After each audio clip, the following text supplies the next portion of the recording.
Hi అండి, welcome to my channel Bhavya's kitchen. ఈరోజు వీడియోలో సింపుల్ అండ్ టేస్టీ రెసిపీ ఎల్లుల్లిపాయ కారం ఏ విధంగా చేయాలో చూద్దాం రండి. ఇంట్లో ఏమీ కాయగూరలు లేనప్పుడైనా, ఏమి వండాలో తెలియలేనప్పుడు, లేకపోతే నోటికి ఏమీ తినబుద్ధి కాలేనప్పుడు సింపుల్గా ఇంట్లో ఉండే వాటితోనే ఈ ఎల్లుల్లిపాయ కారాన్ని తయారు చేసేసుకోవచ్చు. ఈ ఎల్లుల్లిపాయ కారాన్ని వేడివేడి అన్నంలో వేసుకుని కొద్దిగా నెయ్యి వేసుకుని కలుపుకుని తింటే మొత్తం అన్నం అంతా ఈ ఎల్లుల్లిపాయ కారంతోనే తినేస్తారు. ఎటువంటి కూరలో అవసరం లేదు. ఇప్పుడు ఎల్లుల్లిపాయ కారాన్ని ఎలా తయారు చేసుకోవాలో చూసేద్దాం. మీరు మిక్సీలో అయినా చేసుకోవచ్చు, లేకపోతే రోట్లో రుబ్బి అయినా తీసుకోవచ్చు. నేను రోట్లో అయితే చేసుకున్నాను. కరెక్ట్గా నేను చెప్పే కొలతలు అయితే ఫాలో అయ్యి చేసుకోండి. ఎల్లుల్లిపాయల కారం చాలా టేస్ట్గా ఉంటుంది.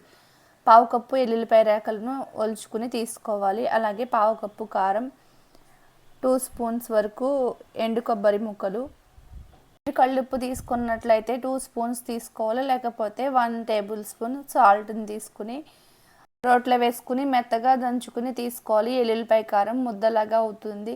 ఇలా దంచుకున్న ఎల్లుల్లిపాయ కారాన్ని ఒక గిన్నెలోకి తీసుకుని ఉంచుకోవాలి. ఇలా తీసుకున్న దాన్ని తాలింపు పెట్టుకోవాలి. ఎల్లుల్లిపాయ కారాన్ని తాలింపు పెట్టుకోవడం కోసం స్టవ్ వెలిగించుకుని ఒక కడాయి పెట్టుకుని అందులోకి 2 టేబుల్ స్పూన్స్ వరకు ఆయిల్ వేసుకుని ఆయిల్ వేడయ్యాక ఇందులోకి 1 టీ స్పూన్ ఆవాలు, 1 టీ స్పూన్ మినప్పప్పు, ఒక ఎండుమిర్చి ముక్కలుగా వేసుకోవాలి. అలాగే కొద్దిగా కరివేపాకు కూడా వేసుకుని బాగా ఫ్రై చేసుకోవాలి.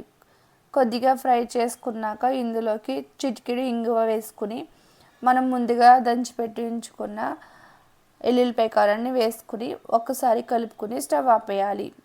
ఎల్లుల్లిపాయ కారాన్ని ఎక్కువసేపు ఫ్రై చేసుకోకూడదు. ఇలా చేసుకున్న ఎల్లుల్లిపాయ కారాన్ని వేడి అన్నంలోకి వేసుకుని సర్వ్ చేసుకుంటే చాలా టేస్టీగా ఉంటుంది. తయారు చేసి పెట్టుకున్న ఎల్లుల్లిపాయ కారం 2-3 రోజుల వరకు నిల్వ ఉంటుంది. ఈ రెసిపీ మీరు కూడా ట్రై చేసి మీకు ఎలా వచ్చిందో నాకు కామెంట్ చేయండి. అలాగే వీడియో కనుక మీకు నచ్చినట్లయితే లైక్ చేయండి, షేర్ చేయండి. ఫస్ట్ టైం కనుక నా వీడియోను చూస్తున్నట్లయితే ప్లీజ్ సబ్స్క్రైబ్ చేసుకోండి. Thanks for watching.